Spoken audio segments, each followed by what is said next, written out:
Bonjour à tous et bienvenue sur cette nouvelle émission d'entrée des artistes avec les chroniqueuses de choc. Marina Gauthier, bonjour. Bonjour. Lisa Bressner, bonjour. Bonjour Nadir.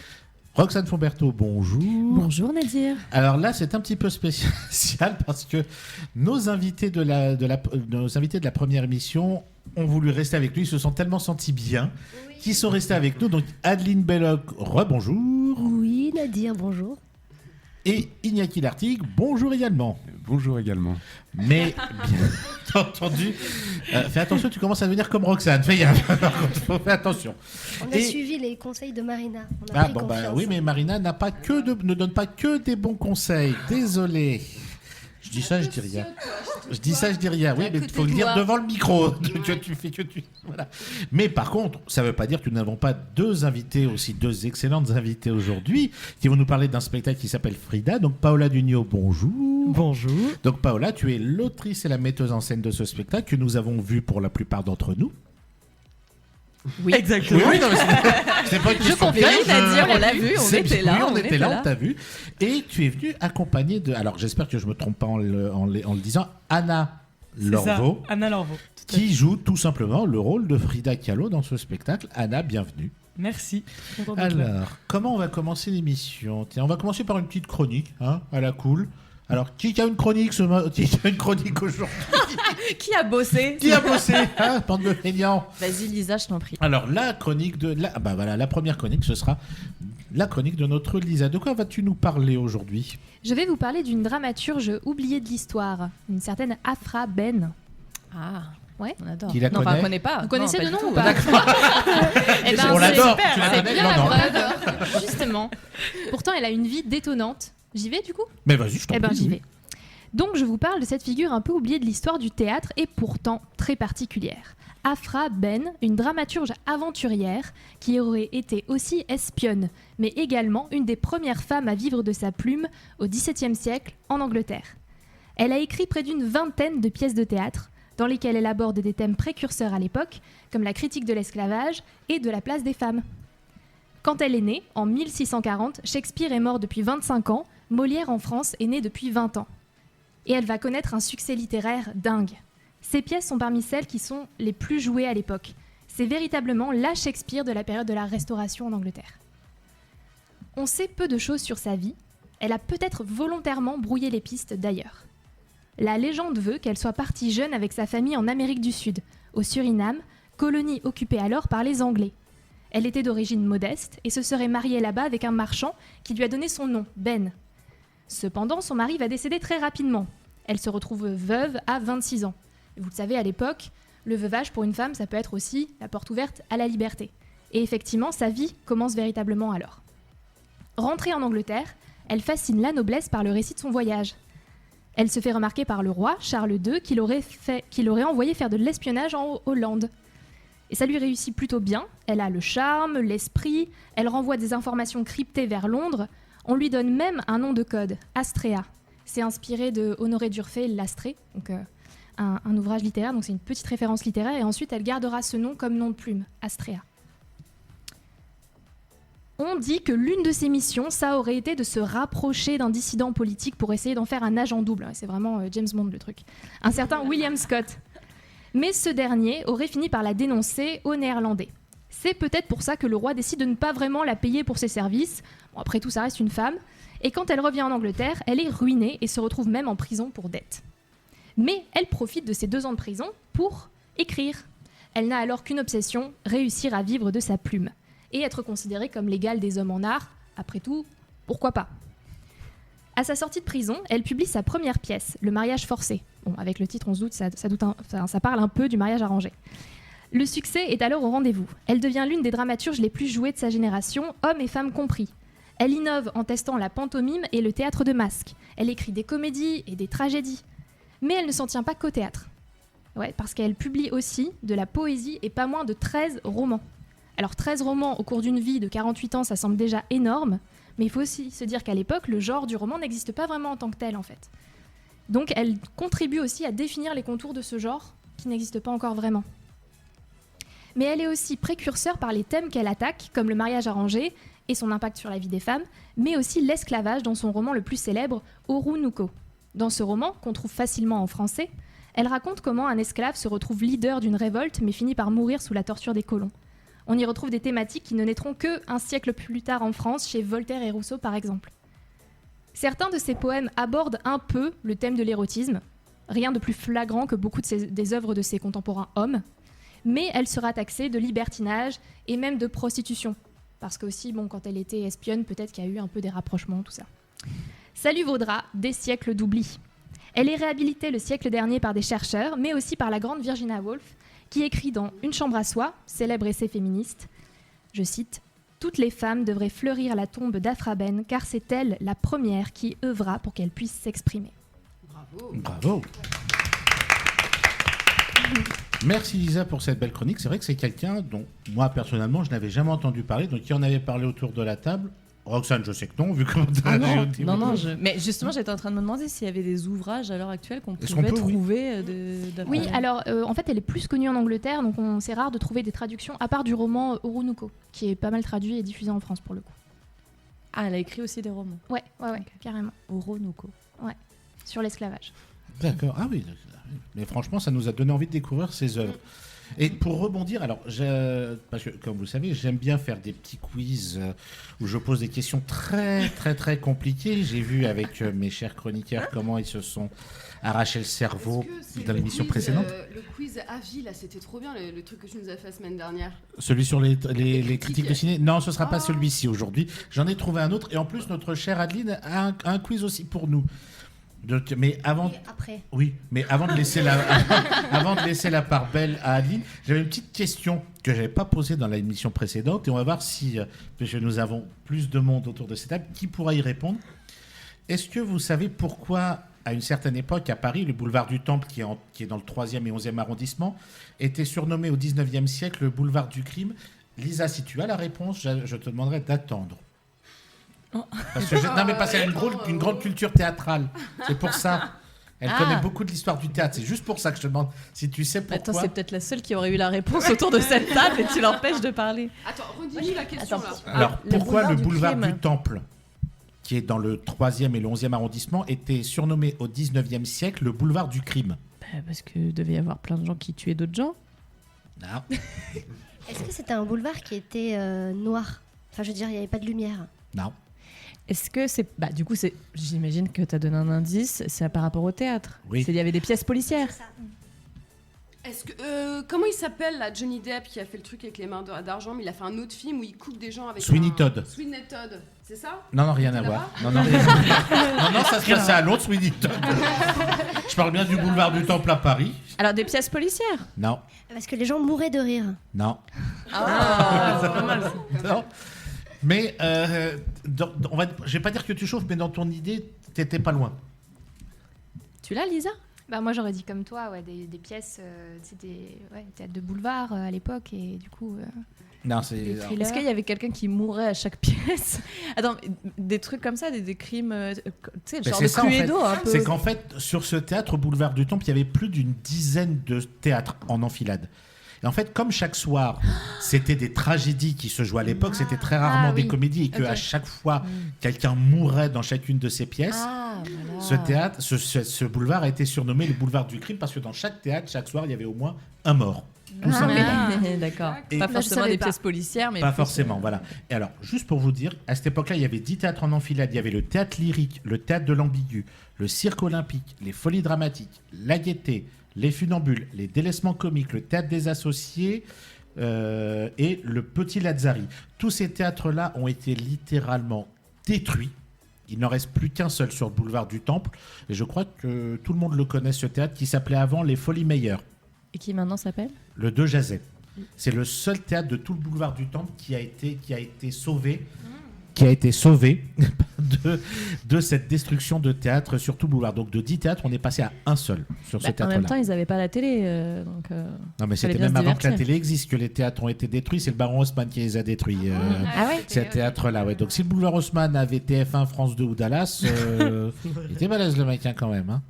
D'accord. Voilà. Merci voilà. Nadir. C'était le petit moment culturel du jour. Voilà. Moi, je savais pas. Donc... Ah bon, d'accord. Comment il t'a coupé la parole pour... Ah non, mais comme je sais que Lisa s'intéresse beaucoup à l'histoire du théâtre, je lui dis peut-être qu'elle le sait, donc je vais couper de... Alors que nous, on est vraiment nuls. C'est pas moi qui l'ai dit. Alors, Paola et Anna, vous êtes venus nous parler de Frida. Donc Frida, une pièce qui se joue en ce moment à la Manufacture des Abbesses, que tu as écrit, Paola, et que tu mets en scène également, et dans laquelle, Anna, tu joues Frida Kahlo, tout simplement. Parle-nous un petit peu de cette pièce. Donc laquelle des deux veut commencer à en parler? Je veux bien. Eh bien alors, Paola, je t'en prie. Du coup, je mets en scène une pièce sur Frida Kahlo, donc en fait, je fais vraiment... ok, comment je vais pas travailler le synopsis. Alors, déjà, première question, qu'est-ce qui t'a donné envie d'écrire sur Frida Kahlo, tout simplement? Alors, j'ai fait un voyage au Mexique il y a, je sais pas, 2-3 ans, assez long, et c'est vrai qu'au Mexique, tout respire Frida Kahlo, c'est inévitable. Je suis allée visiter la Casa Azul, qui est donc sa maison vraiment dans laquelle elle a vécu, qui est devenue un musée, et je suis ressortie vraiment de cet endroit... je sais pas, imprégné. Vraiment, j'ai ressenti cette énergie très étrange. Donc j'ai commencé à m'intéresser vraiment plus à elle en rentrant à Paris, etc. Et ça, ce qui m'a fascinée chez cette femme, c'est le rapport avec notre génération actuelle et vraiment le pont entre les deux qui est en fait vraiment incroyable de moderne et de tout, quoi. Et du coup, j'ai commencé à écrire sur sa vie par rapport à des livres, des documentaires, le film, etc. Et je parle de sa vie, de ses 14 ans à son lit de mort. Je ne spoil rien. Et ah bon, elle est morte? Merde. Désolée. Et voilà, je parle vraiment plus d'elle en tant que femme et tout ce qu'elle a déconstruit, presque plus que la peintre. On parle quand même beaucoup de peinture, mais en tout cas, voilà, c'est vraiment la light est sur ça, quoi. C'est la femme derrière les peintures. Exactement. Et les blessures. Elle a eu 2 amants. Enfin, elle a eu plusieurs, mais... Ah oui, il y en a pas deux. Plus que 2. Alors, bien plus que 2. Bien plus que 2. Donc, Trotsky et Joséphine Baker. Et plein d'autres, oui, mais oui, exactement. Ouais. Trotsky. Alors, autant Trotsky est dans la pièce. Ouais, Trotsky est dans la pièce, mais Joséphine Baker... Ouais, ça, c'est inédit. Écoute, je vais sur tes blagues. Tu sais très bien que je vais le dire à un moment ou à un autre. Je sais. Voilà. Alors, qui connaissait un peu, avant de revenir sur la pièce, qui connaissait un peu l'histoire de Frida Kahlo autour de la table? Oui. Levez la main. Oui. Adeline, Marina. C'est vrai que lever la main, c'est très radiophonique. Roxane. Mais surtout qu'ils ne nous voient pas, en fait. Oui, non, mais si je dis dites-moi, qui va savoir ce qui a dit moi? Donc, Roxane, en 2 minutes, deuxième, t'es virée, donc. 3 boîtes de chocolat pour la semaine prochaine. Oh là. Alors, en fait, ce qui est bien dans cette pièce, on va rebondir un petit peu, puisque la plupart des chroniqueurs l'ont vu, c'est que l'on connaisse ou pas la vie de Frida Kahlo, on apprend plein de choses. Donc déjà, moi, ce que j'ai remarqué, là, c'est le critique qui a ouvert un petit peu sa bouche, c'est que dans l'écriture comme dans la mise en scène, tout est très simple à comprendre. Ça, c'est une réussite, parce que voilà, on passe dans je ne sais combien de lieux qui sont tout simplement représentés par des rideaux, par des tentures, et ça c'est très bien. Les comédies, dans l'historique, dans l'histoire de la vie de Frida Kahlo, tout est tellement bien décrit que même ceux qui ne connaissent pas sa vie, ce qui était mon cas, je le cache pas, on apprend énormément de choses et on est intéressé, pas qu'intéressé par ses peintures, mais intéressé aussi par sa vie. Pour ça, je disais la femme derrière les peintures, parce qu'on connaît à peu près les peintures les plus célèbres de Frida Kahlo, mais peu de gens connaissent vraiment sa vie. Il y a eu le film qui a été fait avec Salma Hayek, bien sûr, mais on n'en connaît pas plus que ça, à part si on a lu des livres dessus. Mais moi, ce n'était pas mon cas. Et en voyant ton spectacle, oui, j'ai appris plein de choses. Je ne savais pas qu'elle avait été l'amante de Trotsky. D'ailleurs, je viens d'apprendre il y a quelques secondes que Joséphine Baker aussi. Donc, comment ça se fait que Joséphine Baker n'était pas dans la pièce, d'ailleurs? Il n'y avait pas assez de comédiens, c'est ça? Non, c'est une blague. Voilà, Adeline, t'as foutu la merde. Voilà. Donc, vraiment, moi, ça a été un ressenti. Et en plus, on peut le dire que la pièce ne dure qu'1h10. Donc, en fait, tu as réussi à raconter toute la vie de Frida Kahlo, donc de ses 14 ans jusqu'à sa mort, en un temps quand même qui est assez record. Parce que je pense qu'une pièce sur sa vie aurait pu durer même plus de 2 heures. Vu que c'est une femme qui était très intéressante. Et en 1h10, tu arrives quand même à faire découvrir beaucoup de choses sur la vie de cette femme. Je ne sais pas ce que vous en pensez. Vous, les chroniqueuses, puisque vous êtes venues avec moi voir le spectacle. Puis c'est une histoire politique aussi. Oui, on voilà, comprend le tout à fait. contexte politique de l'époque. Et très bon choix de casting, hein, très bonne distribution d'ailleurs au passage. Voilà. On va donc ça nous permet de rebondir sur celle qui interprète Frida Kahlo dans ce spectacle. Anna, comment es-tu venue sur ce projet ? Eh ben, j'ai tout simplement passé un casting. En gros, Paola, elle cherchait une fille pour jouer Frida Kahlo. Moi, j'avais déjà joué Frida Kahlo. Je pense que dans ma tête, je suis une réincarnation de Frida, mais tout va bien, je vais bien. je suis suivie, non. Et non, je rigole. Et en gros, j'ai vu le casting passer, tout le monde me l'a envoyé en mode on recherche une nouvelle Frida, vas-y. Au début, je me suis dit, je sais pas si c'est une bonne idée de refaire un projet sur Frida Kahlo, parce que j'avais déjà joué. Mais je me suis dit, vas-y, c'est le destin, tout le monde m'envoie ce casting, je vais y aller et je verrai aussi comment se passe la rencontre avec Paola, parce que je la connaissais pas du tout. Et je suis allée à ce casting et c'était vraiment. Je sais pas, ce genre de rencontre où t'arrives et tu sens que tout est fait pour que la rencontre soit géniale. Et ça s'est trop bien passé. J'ai rencontré à ce moment-là aussi Sacha qui joue du coup Diego Rivera. Et je me suis dit, en fait, ce projet a l'air fou. Et aussi le fait qu'il y ait tous les personnages, il y avait une énergie qui me plaisait beaucoup. Et du coup, je me suis dit, si je l'ai, on y va. Et Paola m'a envoyé un beau message en me disant qu'elle avait trouvé la Frida qu'elle voulait et c'était moi. Donc j'étais hyper heureuse. Et je pense que moi, ce qui me plaît beaucoup dans ce projet, c'est l'énergie du groupe. Je pense qu'on a trouvé quelque chose qui est vraiment puissante dans ça et c'est ça qu'on aime quand on a des retours, c'est de dire on vous a tous aimés parce qu'il y avait une énergie commune où vous vous aidez tous les uns les autres, quoi. C'est pas il y en a qui veulent se montrer ou quoi, c'est vraiment un truc commun pour parler du Mexique, parler de l'énergie de Frida. Et moi, c'est ce que je veux que les gens sortent et disent putain, on a été pendant 1h10 au Mexique et c'était cool, quoi. Et ça, j'aime bien. Mais c'est le cas, puisque à peine on rentre dans la salle, on est accueilli d'une manière assez énergique. On ne va pas spoiler parce qu'il faut que les gens viennent voir ce spectacle. Si en dehors d'apprendre beaucoup de choses sur Frida Kahlo, il est beau. Moi, je n'ai pas d'autres mots. C'est un spectacle qui est très beau. Et en fait, on rentre dans la salle et on est accueilli, je vais quand même spoiler un petit peu, par les personnages qui ont entouré la vie de Frida Kahlo. Mais on ne voit pas Frida. On ne la voit pas encore. Et c'est très intéressant parce que, comme tu disais, vous vouliez que ça me donne l'impression que l'on soit au Mexique. Et en fait, quand on rentre, on a l'impression d'être au Mexique jusqu'à ce que le spectacle démarre. Et hop, c'est là que Frida apparaît et qu'elle nous raconte toute sa vie. Donc là, pour moi, pour le coup, c'est une réussite. Toi, Paola, lorsque tu as vu Anna pour la première fois, tu t'es dit également pareil, c'est Frida, il pouvait y avoir personne d'autre. En fait, j'ai eu énormément de candidatures parce que j'ai aussi vu la mère, le père, j'ai vu tous les autres en fait presque. Et oui, Anna en plus c'était dans les premières, il me semble. J'ai fait genre une semaine d'audition et en fait elle me restait en tête. Et j'ai vu plein de comédiennes super à plein d'endroits différents, mais j'avais Anna qui me restait. Et vraiment, à la fin, j'étais perdue et je l'avais filmée, donc je faisais que regarder les vidéos. Et à la fin, je me suis dit, au bout d'un moment, quand on pense à une personne et quand ça coche autant de cases, il faut y aller. Et voilà, et sans regret. Et tu as fait un très bon choix. Tu es une très très belle Frida. D'ailleurs, ça ressent, c'est comme une aura en fait. Tu as un peu l'aura de Frida. Bravo. C'est très gentil. Ouais. On a beaucoup travaillé sur ça aussi, parce qu'on voulait pas du tout faire un truc cliché. C'est pour ça qu'on a vraiment. C'est pour ça qu'il n'y a pas de monosourcil. Il n'y a pas de monosourcil, même dans les vêtements. Justement, c'est le premier truc qu'on s'est dit. Il est où le monosourcil ? Qu'est-ce qui s'est passé ? Voilà. Même on n'avait pas envie de rentrer vraiment dans le cliché et créer aussi la Frida avec tous ces personnages. Et c'était aussi important pour nous de montrer autre chose que ce côté physique d'elle, parce qu'elle avait tellement d'autres choses à donner, et même la femme qu'elle était, ses histoires d'amour et toute sa vie, on voulait vraiment se concentrer sur ça. Mais c'est très drôle parce qu'on a vraiment des remarques parfois sur ça, ou des petites vieilles... Elle est où la moustache ? Oui, voilà, ou des petites vieilles qui disent « Mais Frida, elle était pas comme ça !» Mais c'est rigolo aussi, le but c'est de montrer autre chose aussi. Oui, parce que là on voit une Frida qui est une vraie passionnariat en fait, du début jusqu'à la fin, même jusqu'à son lit de mort.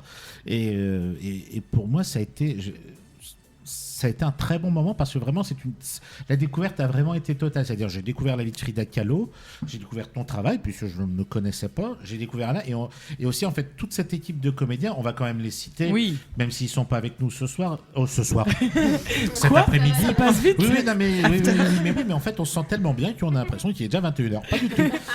On va citer Sabrine Ben-Nijma, Daphné Dumont, Sacha Vucinic,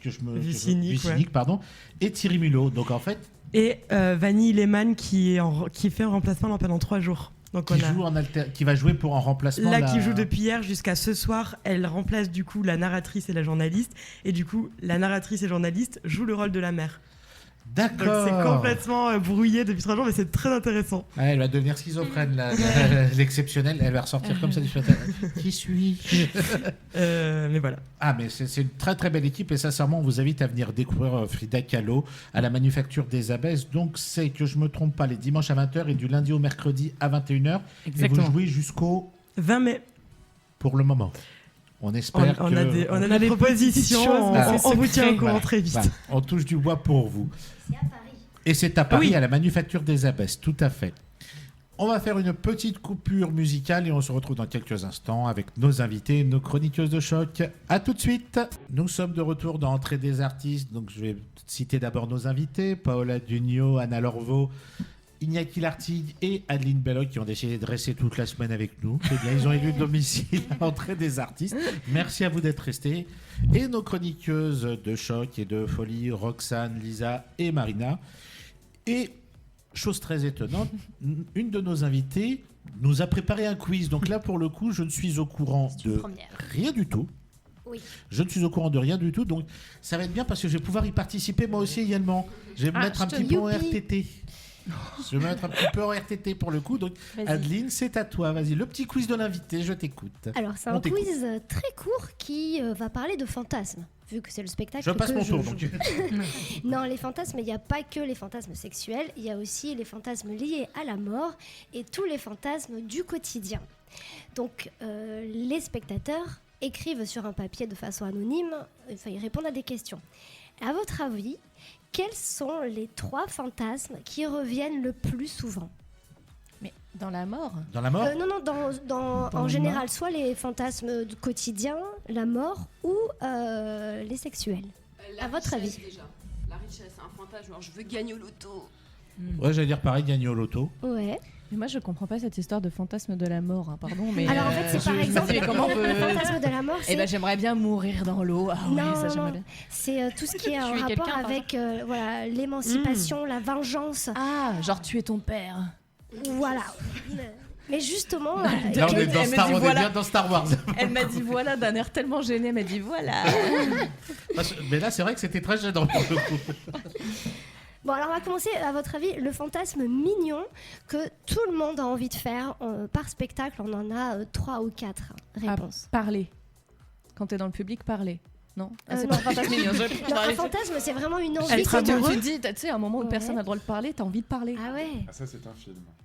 C'est un film qui est sorti avec Raphaël Quenard, effectivement. Alors, moi, je dirais, peut-être juste à admirer un beau coucher de soleil sur une plage. ah, donc, elle est où cette plage? Elle est... Ah, je m'en fous du lieu, mais tant que c'est une belle plage, tant qu'elle n'est pas dégueulasse, c'est un beau coucher de soleil. Oui, pourquoi pas, oui. C'est dans, c'est dans ce sens-là. Voyager? La téléportation. Exactement, pas la téléportation. C'est voyager. Donc le fantasme. Voyager où? Donc en fait, c'est ça va être un beau bordel ce coup, je le sens. C'est faire le tour du monde. Ah. Les gens veulent voyager. Et ça va avec la deuxième question. Quel est le fantasme de mort le plus répandu? Ne pas mourir dans un accident d'avion. Ah non, ça on choisit pas. Mais non, l'envie de tuer. Des gens ont ça? Son patron. Oui. Tuer son patron. Exactement. Ah oui, mais ça, c'est tout le monde. En fait, la plupart, c'est tuer se venger ou tuer son N+1 ou alors des gens, des collègues qui sont vraiment méchants et qui leur font du mal. T'as pas peur à dire? Mais c'est tuer, c'est pas juste se battre ou. En fait, ça dépend. Ça dépend ce que Ça, mettent. tu vas faire long feu dans l'émission. Ce que mettent les gens. Et il y a aussi quelqu'un qui voulait se venger de sa professeure de thèse. Et à la fin, il est venu nous voir et nous a dit merci, j'ai fait 4 ans de thérapie et là, en 20 minutes, j'ai pu voir comment j'aurais pu la tuer tout en rigolant. J'ai adoré. Et ça lui a plu de voir ce qu'il aurait pu faire. Et toi, ça t'a pas fait flipper? Non, moi j'ai fait justement son rôle à lui. J'ai tué ma directrice de thèse elle m'avait piqué mon sujet de thèse, elle était horrible. Ouais, mais c'est pas grave, je veux dire. Ouais. Ah non, alors il y a un autre fantasme. Le fantasme de tuer, c'est pas du tout. Les fantasmes ne sont pas faits pour être tous réalisés. Ah, oui, merci, tu nous rassures. Ah, bien sûr, on a tous des fantasmes. Non, mais je veux dire, voyager, c'est réalisable, tu vois. Pour certaines, pas pour tout le monde. En vrai. Alors, je sais pas, mais dans le fantasme de mort aussi, je rebondis là-dessus, il a tué sa belle-mère. Sur ça, il y en a plein qui doivent envie de buter leur belle-mère tellement qu'elle est insupportable, non? Oh, mais non, Personne ça, autour c'est de un la table cliché. n'a eu envie de tuer sa belle-mère, non? Bah Non. non, c'est un cliché, Non, les ça gens va. sont sympas en vrai. Non, mais par contre, Ça genre, dépend de ta belle-mère. Mais tu sais, il y a des beaux-pères qui sont tout aussi pires que les Non, mais belles-mères. quand je dis quoi. belle-mère, c'est beau-père aussi. Oui, mais on c'est dit souvent une- belle-mère, Nadir. mais il y a Oui, aussi bah, cherche des... pourquoi. il y a Bah aussi non, mais des- justement, je suis pas d'accord avec ce cliché. des envies de se venger de personnes qui nous ont fait du mal ou qui ont fait du mal à nos amis, à notre famille dans Ah, le mais passé. donc c'est fantasme de mort, mais pas forcément de la vraie mort. C'est-à-dire juste une vengeance, mais qui ne va pas jusqu'à la mort. Ça peut. Oui, oui. Parce que, Elle dit ça d'une voix tellement Ouais, douce et en c'est- fait, c'est une véritable psychopathe. parce que j'allais dire, est-ce que mettre du laxatif, par exemple, Ah, dans génial. de la food, parlons français, dans une gamelle de quelqu'un pour se venger, Ah, est-ce c'est- que c'est une... Ah oui, c'est super. Bon, bah c'est très bien. Vous êtes bien dans Radio Vengeance. Alors, Paola et Anna, des fantasmes de mort aussi, tant qu'on y est. Non mais soit dit en passant, Diego. au-delà des fantasmes, pour revenir sur la pièce de Frida, moi j'ai trouvé que Anna, tu incarnais vraiment, on l'a déjà dit très très bien Frida, mais parce que on a redit sur le cliché, mais je trouvais que tu incarnais une liberté de parole. C'était vraiment incarné cette liberté. Moi, je te sentais tellement libre qu'en fait, je me suis même pas posé la question. Alors au début, effectivement, tu poses le sourcil, les fleurs ou des trucs comme ça, et ça, c'est très vite balayé par le fait qu'on y croit tellement parce que tu prends un accent. Bon, je pense que tu as des origines parce que c'est Oui. pas possible d'avoir un accent mexicain aussi parfait. Et tu as cette liberté de corps qui fonctionne extrêmement bien sur ce personnage. Donc voilà, comme j'avais pu le dire tout à l'heure, je le redis. Merci, très On gentil. revient à toi. Et si je peux ajouter quelque chose, parce qu'on disait effectivement il n'y a pas le monosourcil, mais je trouve que physiquement il y a quand même une crédibilité qui va ouais, au-delà Ah, bien de la sûr, mort. mais bien carrément, sûr. totalement. Oui, non, on a rigolé tout à l'heure avec le mono-sourcil parce que tout le monde, quand on pense Frida Oui. Kahlo, on pense au Bah mono-sourcil. Mais voilà, au-delà de ce cliché-là, oui, Oui. c'est plus qu'une incarnation. On a vraiment l'impression de retrouver face à nous Frida Kahlo à plusieurs âges de sa vie. Oui. Oui, Et- Alors, vous ne la voyez pas, et nous on l'a vu sur scène et on l'a face à nous, mais Anna aussi a des petits airs, vous allez me dire si je vais encore dire une connerie ou pas, de Penelope Cruz quand elle était oui, plus jeune. totalement, Ah, on adore. totalement. Dans Ouais. ses premiers films, elle avait cette énergie, cette jeunesse, et en fait, quand on voit Anna, on a l'impression de voir Penelope Cruz jeune.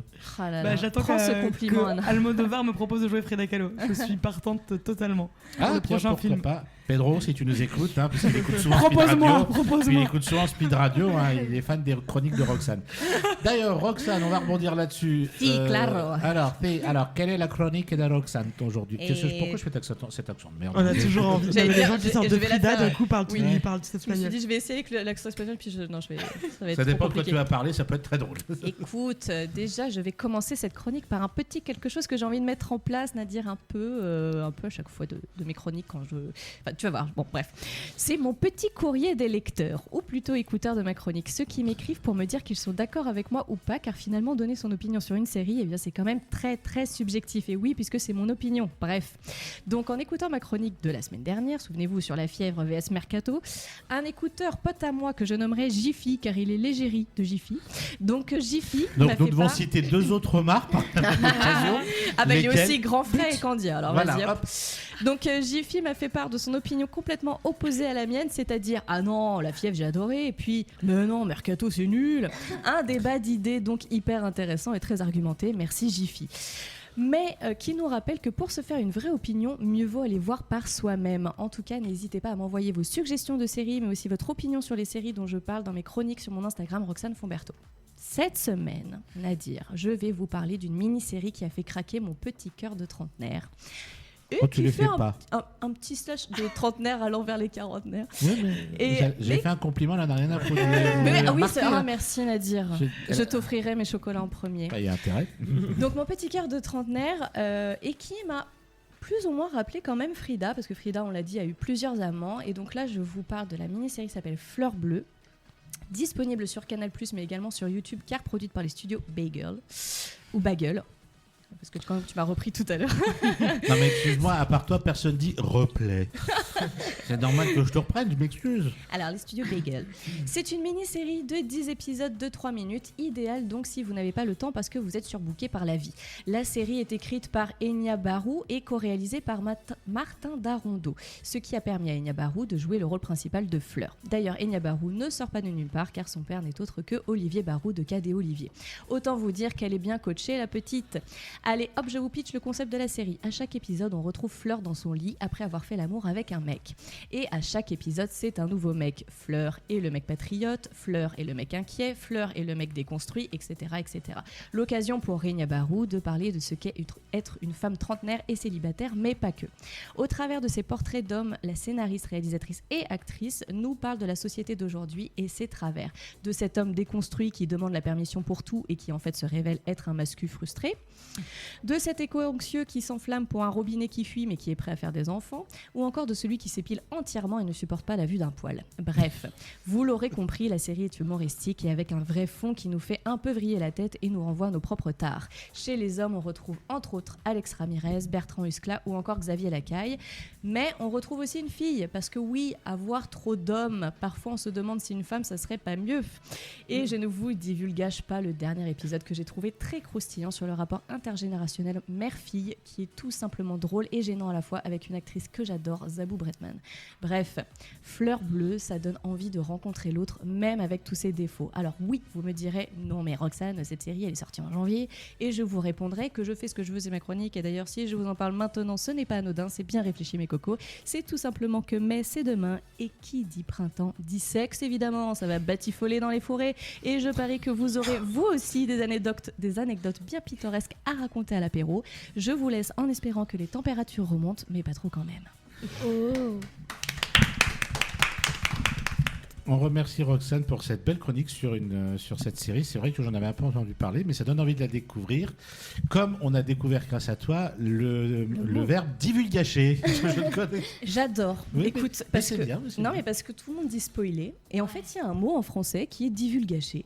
Et Ah je oui, moi trouve je que dis c'est divulguer, mais choupi. Mais je plus sois, j'aime beaucoup ce mot. Ouais. Ah d'accord. Ah Moi- bah, si tu plus sois, ça me fait très plaisir. Ah ouais, donc moi je dois être J'aime un quand peu les gens vieux plus con, soient. je dois être vieux con réac. Moi je dis divulguer, mais c'est pas grave. Et ben c'est divulgacher. Parce que D'accord. c'est pas pareil Les que deux. divulguer. Ouais. Divulguer, c'est tu donnes l'info. D'accord. Divulgacher, c'est que tu gâches un peu l'info que tu donnes. D'accord. En la divulguant, voilà. C'est divulgacher. Iñaki, j'aurais préféré un peu de solidarité masculine. On est les deux seuls mecs de la table quand même, mais bon, enfin bon, c'est pas grave. Oui, Enya Barou, donc, qui est la fille d'Olivier Barou, donc tout le monde connaît Cadet Olivier, et je salue en même temps sa maman, Coralie, puisque j'ai travaillé avec elle, qui est metteuse en scène de théâtre. Ah d'accord. Ouais, elle est metteuse en scène de théâtre. Elle a mis en scène il n'y a pas si longtemps, c'était au Lucernaire et aux Enfants du Paradis, la petite débrouille de Franck Lehel. Ah mais je l'ai Super. vu. Voilà, je l'ai vu. c'est elle qui a fait la mise en scène. Elle fait la mise en scène en ce moment d'un spectacle qui s'appelle Jean-Claude et Joséphine sur Jean-Claude Brialy et Joséphine Baker. On est Ah, là-dessus, ouais. super intéressant. Ça. Bah oui. Et elle a mis en scène également un one-woman show, qui est le one-woman show de la sœur de Cadmerade. D'accord. Ouais. Et qui s'appelle comment? Sœur 2, je me rappelle plus du prénom de sa sœur à Cadmerade, pardon. Mais le titre du spectacle, c'est Sœur 2, 3 petits Ah points. sympa. Ouais, et c'est elle qui a mis ces spectacles-là en scène, donc on l'embrasse très fort également. Donc en fait, elle est vraiment dans une famille de grands comédiens, d'artistiques. Ah oui. Ah. Bah, bien entouré. Voilà. Alors on va rester un petit peu dans l'histoire avec un grand H, parce que moi je vous ai préparé, c'est pas un quiz historique cette fois-ci, c'est que je me suis amusé à aller chercher les dernières paroles de grands noms de l'histoire, les derniers mots que certains grands noms de la littérature, du cinéma ou d'autres ont pu dire avant leur mort, et vous allez essayer de deviner qui c'est. Et vu que vous êtes 3 de chaque côté, vous allez faire 2 équipes. Allez. Et Roxane, même si tu es dans une équipe, tu es impartial, tu notes quand même bien les points. Oui, alors nous on s'appelle l'équipe des meufs. Allez, hop. Allez. Oui, j'allais des dire meufs. l'équipe Frida. Mais Ah oui, ça l'équipe m'en fait. Frida, non mais bien Bah oui, sûr, puis- évidemment. Les Les pardon, Fridas. excuse-moi. Les Fridas. Je sais pas si c'est une bonne Des idée. fantasmes. Ouais. Ah, Ou les les équipes- badass. Les badass. Les Fridas et Allez, les les badass. Allez, les badass. Badass. Iñaki, il va falloir être. C'est beau courage. Parce que Il là, va falloir être entre badass les deux, et j'ai un parler gros dans doute, ton ouais. micro. Mais il y a un micro pour le pauvre. Le pauvre. Alors, on va commencer sur quelque chose une phrase assez mignonne. J'ai toujours eu envie de donner bonheur aux gens. Qui a dit cette phrase? Pierre Perret. Alors, c'est les derniers mots de quelqu'un qui est mort. Ah, pardon. mais moi je suis d'accord, on n'est pas sûr que Pierre Perret soit vivant. Attends, mais mort médiatiquement? Non. Ça va bientôt être toi, Rox, si tu continues. Alors, non, quelqu'un qui est mort. Mais dans tout le milieu artistique, c'est-à-dire peintre, réalisateur, Oui, dans metteur tout en le scène. milieu artistique, oui. Tu peux redonner le... J'ai toujours eu envie de donner bonheur aux gens. Non, c'est pas Edith Piaf. Donner le bonheur. De donner bonheur aux gens. Donner bonheur, quelqu'un qui parle pas très bien français, donc. Non. C'est juste le français. Quelqu'un en train de mourir, Roxane. Bourvil. Non. Un chanteur? Non. C'est un acteur? Non. C'est un réalisateur? Non. En fait, c'est C'est quelqu'un. le boucher en machette. Non, mais c'est quelqu'un que l'on connaît tous. Coluche. Non. Mais en fait, on connaît plus son nom parce que son nom est synonyme de bonheur, de joie, de gaieté, de lumière, d'étoiles dans les yeux. Thierry Leluron? Non. Ah, comment il s'appelle le chanteur? Non, c'est pas un chanteur. Ah, c'est pas un chanteur. Micro. La marquise de Pompadour. Non, c'est un homme. Non. Ah, c'est un homme. C'est un homme, oui. Adeline me fait des grands gestes pour me dire quelque chose. Alors, c'est quelqu'un dont on connaît plus les choses sorties de son studio que lui. Mais studio, du coup. Un appartement? De musique? James Cameron. Non. Mais on parle Il est pas de mort. mort, Adeline.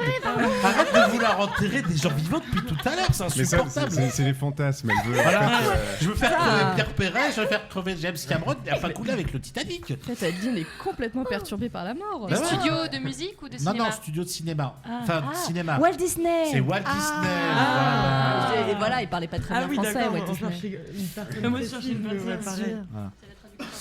Alors, celle-là, elle est un peu bizarre comme phrase. Pardonnez-moi, monsieur, je n'ai pas fait exprès. Barbara? Non. Ah, ça aurait été C'est sympa. quelqu'un qui est mort en rentrant dans quelqu'un? Non, mais qui a bousculé quelqu'un avant de mourir. Ah, mais c'est pas le roi qui s'est pris la poutre et qui est Non, mort, là c'est pas un roi, mais c'est pas loin. Si c'est pas un roi, c'est. Une reine? Oui. Et, La reine et- la plus connue. La reine d'Angleterre. Elisabeth? Non. La reine la plus connue. Marie-Antoinette. Ouais, Marie-Antoinette. c'est Marie-Antoinette. Avant de monter à l'échafaud, elle a involontairement marché sur le pied de son bourreau. Elle lui a dit pardonnez-moi, monsieur, je n'ai pas fait exprès. Et c'était volontaire ou Non, elle n'a pas fait exprès. Ah non, c'était vraiment On ne involontaire. saura oui. jamais. Non, c'était. Oui, remarque, oui. Ouais. C'est pas faux. À part, il faudrait lui poser la question. En tout cas, pour l'instant, on est à un partout. Pas sûr, pardon. Celle-là, elle est facile. La rapidité. Toi aussi, mon fils. Dark Vador. Non. Mais il est mort. Marc-Antoine? Non. Marc Aurèle? Non, Brutus. César? Voilà, c'est Jules César. Ah, mais oui. Ils étaient morts tous les quatre.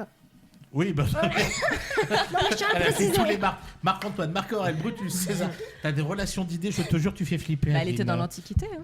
Oui, bah oui, mais c'est avec Pierre Perret aussi. Mais enfin, bon, Oh. je sais que j'aime Pierre Perret en plus. Alors. J'espère qu'il écoute pas. Mais j'espère pas parce que sinon, c'est un monsieur que je vénère parce que c'est un poète que j'adore. Alors celle-là, c'est une phrase très belle. On est dans la musique. De toute façon, la phrase va vous le dire. Ne pleurez pas pour moi. Je vais là où la musique est née. Barbara? Non, C'est la merde. C'est hein, pas de Barbara. Paola, Barbara. c'est un homme. C'est un homme. C'est un homme. C'est un homme. Il avait un double prénom. Bah oui, j'allais dire Michel Berger, mais non, bah non, du coup. Claude François. Un double prénom. Bah genre Claude Un François. prénom à. Non, un prénom à. Ah, Un à prénom. tilt. À tiret. Je sais plus comment on dit. Prénom composé. Un prénom composé. Ouais. Merci Daddy. Ça, il avait un prénom composé. Tu peux redire la phrase, s'il te plaît? Ne pleurez pas pour moi, je vais là où la musique est née. Quand la musique est bonne, donc. Mais il est pas mort, Non, Adil. non. Ça aurait été Adeline qui l'aurait dit, j'aurais rien dit. Pour le coup. Là, venant de toi, ça me choque. C'est un musicien, compositeur qui avait un prénom composé. Pas compliqué quand même. Bah attends, il y en a pas 36 000. Hein, Jean-Michel Berger. Français. Jean-Sébastien Bach. Oui. Ah. Et puis il te sort ça là, avec sa grosse voix grave. Ouais, Genre, bah c'est ouais. bien. Bon, et ben ils sont en train de nous éclater les badass. Hein, les Yes. crineurs, il va falloir se réveiller les fridas. Alors, Barbara. ouais, alors là, c'est Je le retends. là, Ça y est pas. c'est un homme. Ah. Ou c'est ce papier peint qui disparaît, ou c'est moi. Ah, Thierry Lhermitte. Mais il est pas mort. Mais alors, faudra m'expliquer, Roxane et Adeline, pourquoi vous voulez enterrer des gens vivants depuis tout à l'heure. Non, mais c'est dans le Père Noël est une ordure là. Il est Pas collé du tout, il parle pas de papier peint dans le Père Noël. Oui, bah est une ordure. il a son vêtement qui est de la même du C'est vrai. même motif que le canapé. Ça m'a perturbé. Mais quel est le rapport avec la phrase où c'est ce papier peint qui disparaît ou c'est moi? Ah, Sacha Guitry. Non. c'est un mec de la mode. Non, non. Ah bon? Non, c'est un auteur de théâtre. Ah. Donc, c'est pas Sacha Guitry. Il est pas français. Ah. Voilà, moi je suis nulle. Il est très connu. Shakespeare. Non, plus récent. Fin 19e. Auteur masculin, pas français. Ibsen. Non. Il est anglais. Hein Il est anglais ou Il est anglais, ouais. La meuf étale sa culture. Et il est mort en France. Denis Kelly. Non. Il est mort de Kelly. Vivant. Ah. Vous allez faire une thérapie toutes les deux. Parce qu'en fait, vous voulez faire enterrer des gens vivants. Mais moi j'étale juste les seuls auteurs que Ah, je mais connais au théâtre. t'étales des vivants depuis tout à Il est l'heure. américain? Non, il est Des gens qu'on anglais. aime. Mais Ah, il il est est mort anglais. en France. Ah, Godot. Oui, Non, il est pas mort. Non. Non, Beckett. Godot, on l'attend toujours. Beckett. Ah, bah, Beckett, merci. c'est Non, c'est pas Beckett. C'est pas lui, ok.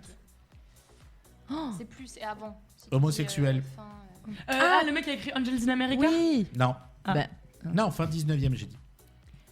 Qui est mort en Ah, France. Orson Moi, les Welles. dates. Non, Non, mais, mais alors, moi, le mais mais théâtre. les initiales sont bonnes. Oui, pardon, c'est C'est quoi, Oscar Wilde. C'est Oscar Wilde. Ah, genre, Dans ma du tête, coup, j'ai évidemment, mélangé les deux. Bah oui, on était à deux doigts. T'as dit Oscar Wilde? J'ai dit Orson Welles et puis après j'ai dit Oscar Wilde. Ah oui, parce oui. que J'ai mélangé les deux dans ma tête. Putain, vraiment, là, on Bravo, se fait les badass. éclater par les badass. Ouais.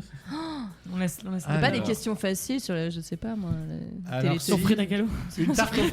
Une tarte aux fraises, s'il vous plaît. Louis de Funès. Non, il a pas demandé une tarte. Non, c'est Ça aurait pu, hein. Est-ce qu'il est mort empoisonné par la tarte aux fraises? Non, mais il est mort après avoir commandé une tarte aux fraises. Oh là. C'est vrai. Il est pas mort. Il est mort d'une mort violente. Oh là là. Quoi Étouffé par une Jaurès. fraise? C'est Jean Jaurès, ouais. Mais non. Parce qu'en fait, Jaurès, Jean c'est Jaurès, hyper en fait, Il est Jean dans un Jaurès, café. il a été abattu dans un café. Et avant de se faire abattre, il a commandé une tarte aux fraises. Ah, le pauvre. Il a pu la pas- manger ou pas Bah non. Bah non. Ah non. Et elle m'a demandé, on l'a encore la tarte aux fraises? Non, on l'a Ah, plus. tu- Et il a C'est ça même qui est pas payé. dégueulasse. Ah oui, et il a pas pu payer sa tarte aux fraises. Ouais, mais il a gagné un repas. hein. Mais non, il n'a pas Bah, mangé. il a juste perdu la vie. Il a gagné un repas, mais il a perdu la vie quand même.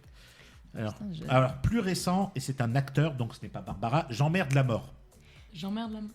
J'emmerde la mort. Et je crois qu'on en a parlé soit en début d'émission, soit dans l'émission précédente. Ah.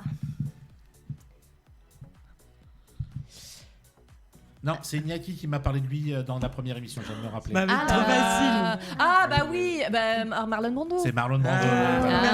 Ah là là. On voit que t'es là pour attraper l'équipe Voilà. parce que Avec 2 points pour les Frida. Allez, l'avant-dernière. J'ai l'impression qu'il y a une histoire d'amour entre l'infirmière et le grand noir qui fait le ménage. Oh la vache. C'est Donc, quelqu'un en fait, qui il est mort dans un à hôpital. l'hôpital, ouais. Voilà. C'est bien. Donc, on est d'accord, il est mort. Oui. Voilà. C'est un réalisateur, c'est du XXe siècle. Ses films sont Des comédies plutôt. devenus cultes. C'est des comédies, j'imagine. On peut dire, ouais. Et même si c'était des comédies, il se moquait un petit peu du monde dans lequel il vivait. on a si peu de culture. Nouvelle vague. Ouais, je me sens. Hein C'est de la nouvelle vague. Avant même. Attends, mais américain? Non, français. Ah, je Attends, je me demande si c'était même pas suisse. Suisse. Waouh. Ou français. Alors, il avait fait un film qui se passait dans un cirque. Il avait fait un film qui se passait dans les bureaux. Il avait fait un film. Et il y a eu un. Ah, mais Jacques Tati? Bah, c'est Jacques Tati, oui, voilà. Ah. Ouais, c'est Jacques Tati. Je m'étonne moi-même de jour en Bah, jour. tu nous étonnes tous. Je sais pas comment je Non, dois prendre ça. Même moi, je l'ai regardé. Un Non. petit taquet gratos. Non, à tel point tu remontes le niveau de pardon mon choix mais de ce côté-là. Nous on est nuls. Voilà. Est-ce qu'on a d'autres questions? Dernière, Ah, la dernière. Voilà. Faut vraiment qu'on l'ait les filles. Ouais. hein. Alors là, c'est une double question. Il faudra d'abord trouver qui mais même a si dit on ces l'a. phrases et pourquoi ça n'a pas pu se faire. On a donc Voilà. 2 chances. Voilà. Donc, Ah, on a donc 2 points. Une question qui vaut 2 points? Voilà, c'est ça. Ah, ouais. possibilité d'être Donc, ex aequo, alors. Voilà, alors. Donc, avant de mourir, il disait appelez Bianchon, seul Bianchon peut me sauver. C'est un auteur français. Ah, un auteur Français. de théâtre ou Non. de cinéma. Non, il a fait du théâtre, mais il a fait aussi beaucoup de littérature. C'est un médecin qui l'appelle? C'est un médecin qui l'appelait, ouais. pas Napoléon. Je crois que si ma mémoire est bonne, sa vie a été adaptée en téléfilm sur TF1 il y a plusieurs années de ça, par Gérard Depardieu. Il a été interprété par Depardieu. Ah bon? Mais Alexandre Dumas? Non, un autre. Un autre. De la même période? Je suis pas sûr qu'il était de la même période, j'avoue. Jean Giono? Non. Non, il a vraiment interprété l'auteur à la télévision. Eh ben. Victor Hugo. Edmond Dantès? Non. Non, mais Edmond Dantès, c'est pas. Non, oui, c'est pas. Si je donne le nom de... Il est mort quand? C'est quelle période ils sont... Alors ça, je t'avoue, je suis 20e un culte. Non, c'est bien avant. Ah. C'est à peu près à l'époque de Hugo. Stendhal? Non. Stendhal? Qui c'est qui a dit Stendhal? C'est moi? Mais c'est une femme. D'accord. Donc en fait, replay, Stendhal. Attends, excuse-moi, hein, mais moi j'ai dit Stendhal. Je sais pas comment tu dis Stendhal, mais elle a Bah, quand même dit, mais c'est une femme. Oui, mais vous le saviez pas. Mais Alors, oui, mais c'est déjà, parce je que dis vous saviez Stendhal. pas. C'est pour Oui, ça. bah écoute, tu le prononces à la française. Il avait un nom à particules. Chateaubriand? Non. Edmond de Rostand. Non. J'ai dit. Attends, il a fait la Chartreuse de Parme? Non, rien à voir.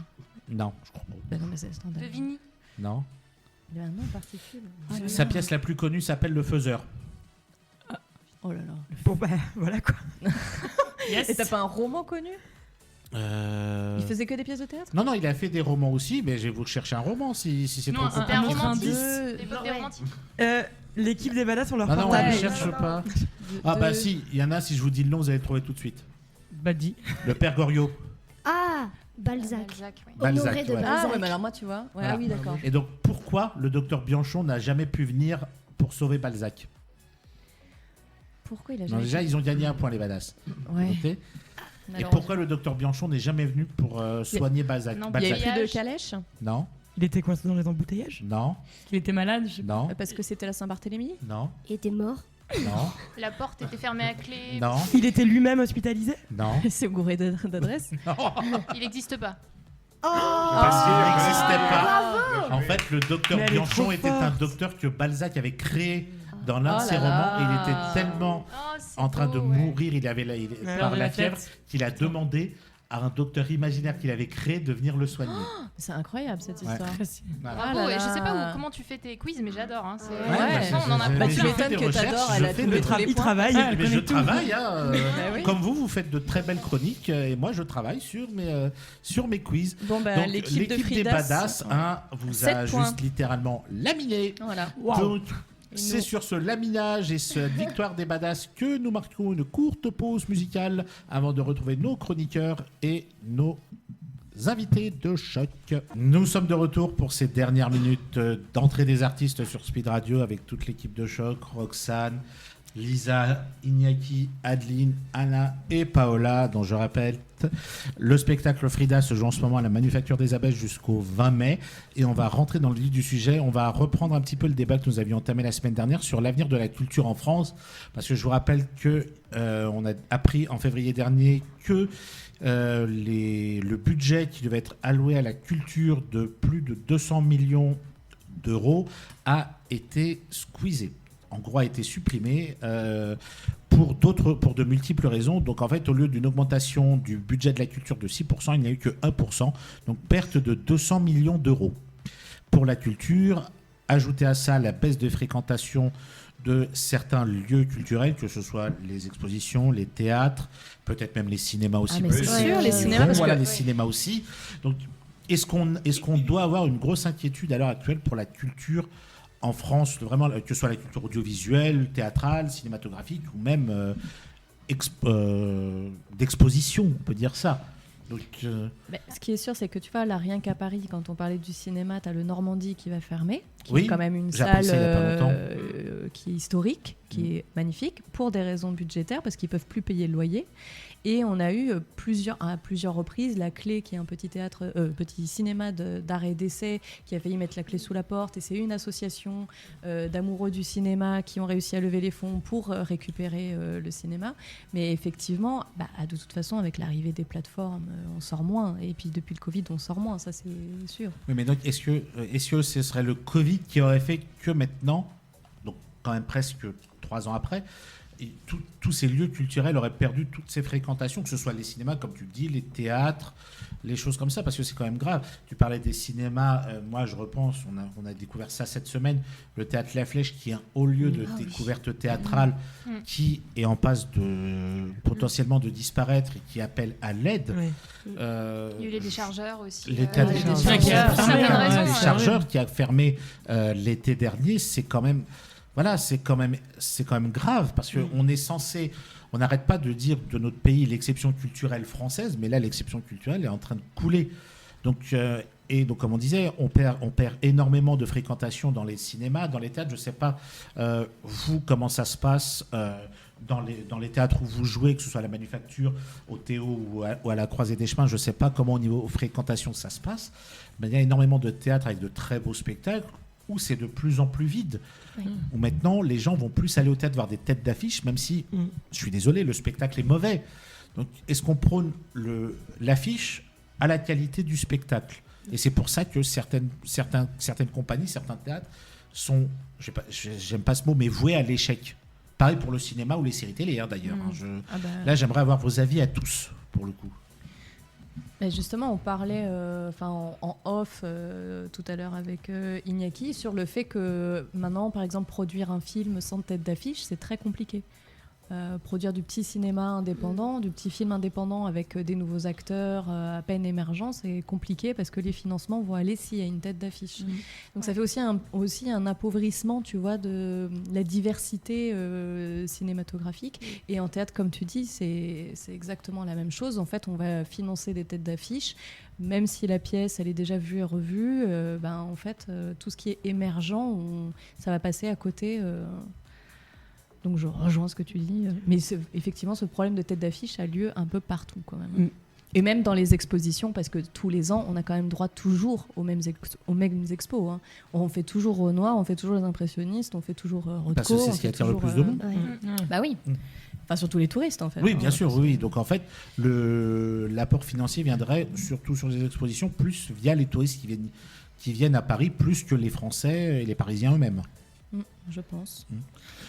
Vous, Paola et Anna, vous qui jouez d'ailleurs justement en ce moment au théâtre de la Manufacture des Abbesses, donc nous, quand on est venu, la salle était plutôt bien remplie avec un public enjoué, ce qui est compréhensible puisque la pièce est très bien. Est-ce que vous ressentez quelque chose au niveau de la fréquentation des spectateurs dans les salles de théâtre, dont la vôtre? Moi, je trouve que déjà à Paris, c'est hyper dur de remplir une salle, quelle qu'elle soit, si c'est pas du théâtre, comme tu dis, tête d'affiche, etc. Parce qu'il y a 8000 spectacles par heure. Enfin, c'est un délire le nombre de spectacles. Tant mieux. Mais je veux dire, il y a une telle concurrence que c'est compliqué. Mais je te rejoins sur cette question justement de produire des films ou des pièces avec ou sans tête d'affiche. Ça a été un vrai questionnement. C'est ma deuxième pièce.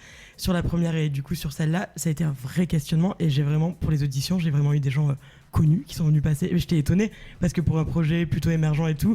Donc en fait, ça vient pas du tout des artistes. Ça vient vraiment genre des spectateurs, des producteurs, etc. Et par exemple, là, pour Frida, je me suis vraiment dit, ne tombe pas dans ce piège. Je ne dis pas que t'es pas connue, ma Anna, mais vraiment, j'aurais pu faire des choix beaucoup moins artistiques que ça. Et je me suis dit, je veux vraiment défendre mon truc et mes coups de cœur. Et du coup, c'est un pari, parce qu'effectivement, avec une tête d'affiche, potentiellement, on remplirait encore plus. On est très content du remplissage pour Frida, mais c'est quand même... On cravache, quoi. Enfin, je veux dire, on est à fond sur la com, on a l'attaché de presse, on est tous sur les réseaux, etc. Mais c'est une vraie question artistique ou stratégique, en fait. Non, surtout qu'en fait, ça se vérifie pas auprès des spectateurs. C'est-à-dire que les spectateurs, si tu lui montres un spectacle ou un film de qualité, il va au cinéma, il va au théâtre. Quand on a vu là, Les Gros patinent bien ou Embrasse-moi, c'est pas des gens qui étaient des têtes d'affiche et qui sont montés très vite, très haut et qui ont rempli. Je n'ai pas vu cette pièce, Embrasse-moi. Et pourtant, elle était au Molière, il me semble. Même je me demande même si elle était pas au deuxième tour. Je me demande si elle a même gagné un Molière. Mais surtout, on en a marre de voir. On est d'accord. Ça parle de quoi cette pièce? C'est Embrasse-moi, c'est ça? Oui, c'est l'histoire d'un couple. Oui, avec Alzheimer. Oublie-moi. Oublie-moi, pardon. Oublie-moi, je me trompe. Non, j'ai raté cette pièce. Oublie-moi, oui, magnifique. Et je me demande aussi si il y avait effectivement des coupes budgétaires, mais les gens ont aussi moins d'argent. Donc en fait, ils choisissent d'aller dans un spectacle où ils pensent qu'il va y avoir de la qualité et où ils vont bien investir leur argent. Et ça, nous, on l'a vu sur Histoire de famille. Ça fait plus de 5 ans que ça se joue. C'est un bon spectacle. Là, cette année, on a été nommé au Cyrano. À partir du moment où on a eu cette pastille, eh bien, on a fait complet. alors que le Ça a spectacle... attiré du public d'avoir cette Exactement. petite passée Alors que le supplémentaire. spectacle était de la même qualité avant de la voir qu'après. Mais c'est normal parce que quand un ticket de cinéma, ça te coûte entre 15 et 20 Oui. euros, qu'une pièce, ça te coûte entre 20 et 40 euros parce que à un moment encore, donné, t'es- c'est et encore, 40 t'es euros. cool. Hein. Ouais. Nous, Forcément, on fait des tu petits choisis budgets. le spectacle que tu veux aller voir parce qu'on a déjà, je nommerai pas des spectacles que j'ai vus dans des grandes salles avec des grosses têtes d'affiche où je me suis dit, mais heureusement que c'était gratuit parce que j'ai subi les 2 heures. Ah, mais pareil. Mais, Et c'était 50 ou 70 euros la place. Ah, mais pire, moi j'ai vu il y a des spectacles, j'y suis pas allé parce que franchement j'ai absolument pas l'envie ni le temps. Tu payes 80 ou 90 euros pour être bien placé, pour aller voir un spectacle dont on n'a eu que des retours absolument négatifs en disant le spectacle est mauvais, les comédiens sont mauvais. Tu te dis mais les gens qui ont payé et ça remplissait bien, c'est-à-dire que même ces places-là qui coûtent cher étaient complètes, Bah étaient oui. pleines à fond. Tu dis, mais les gens ont payé ce prix-là pour aller voir un bide, enfin une mauvaise pièce. Oui, mais parce qu'il y a une tête d'affiche, Voilà, donc c'est ça, on se voire dit même c'est deux, des fois. c'est de la qualité. Parce qu'en fait, c'est un gage de Ouais. qualité, Ouais. une tête d'affiche. Tu te dis, si elle a validé le projet, tu te dis, bon, voilà. Et comme dit Adeline, le problème, c'est qu'on a de moins en moins d'argent et qu'il faut, pour sortir, c'est un budget maintenant. Après, c'est aussi possible d'aller dans des lieux accessibles, notamment le théâtre public, le théâtre subventionné. Mais Bien c'est sûr. vrai que parce que les aides sont, comme tu le disais, réduites, là, les estimations de l'association des administrateurs de spectacles estiment que c'est 54% de dates en moins sur la saison. Alors, on ne le voit pas encore aujourd'hui parce que c'est la saison à venir, hein, c'est 2024-2025. Donc pour l'instant, on n'a pas l'impact réel, mais on l'aura. Et c'est vrai qu'il y a cette dimension-là aussi de peut-être nécessité de délocaliser, parce qu'il existe des aides en région, dans des régions où il y a moins de concurrence entre compagnies aussi. Parce qu'à Paris, c'est très très difficile d'avoir des aides en dehors de ça. Il y a des aides européennes aussi. On n'en parle peut-être pas assez. Moi, je sais que j'ai une jeune compagnie, je ne vais jamais penser à chercher les aides européennes. Il y en a. Donc, bon, c'est vrai que là, malheureusement, ça va être très compliqué dans un contexte où c'est déjà compliqué, mais il faut aussi chercher un petit peu d'autres ressources là où on peut en avoir en tant que jeune compagnie. Mais... Eh ben, c'est sur ces bons mots que nous allons nous quitter. Merci beaucoup à mes chroniqueuses, Lisa, Roxane, Marina. Merci à nos invités. Iñaki, merci encore d'être venu. Donc, Merci, c'était un plaisir. on rappelle ton actualité. Plus belle la vie, encore plus belle. L'Odyssée de la joie, qui j'espère va bientôt sortir. Et Sous la scène, bientôt sur Netflix également. Et Ourika, et Ça c'est Paris de Marc Fitoussi. Voilà. Prochaine série. Eh ben, plein d'actualités également. Paola et Anna, Frida, j'espère que ça va continuer de plus belle pour vous. Donc je répète, à la Manufacture des Abbesses, les dimanches à 20h, lundi, mardi, mercredi à 21h, à la Manufacture des Abbesses. Adeline, j'avais oublié, pardon, Fantasme, à la Croisée des Chemins, pardon, à 21h30 pour la dernière, c'est ce soir, en plus la dernière. Mais sinon, le 29 mai, au théâtre La Tour Eiffel, Ah oui, pour un spectacle autour de l'impro, autour d'Oldelaf. Oldelaf, de l'impro et Fantasme pour clôturer cette belle soirée. Une très belle soirée. Nous, on y sera avec le plus grand plaisir. Lisa, nous, on se retrouve très bientôt pour les chroniques d'Apax qui vont revenir très bientôt. Et Roxane, nous, on se retrouve au théâtre. Je viens quand je peux, c'est promis. Ça marche. On vous souhaite un excellent week-end et on se retrouve la semaine prochaine avec tous les chroniqueurs et de nouveaux invités. Bon week-end à tous. Merci.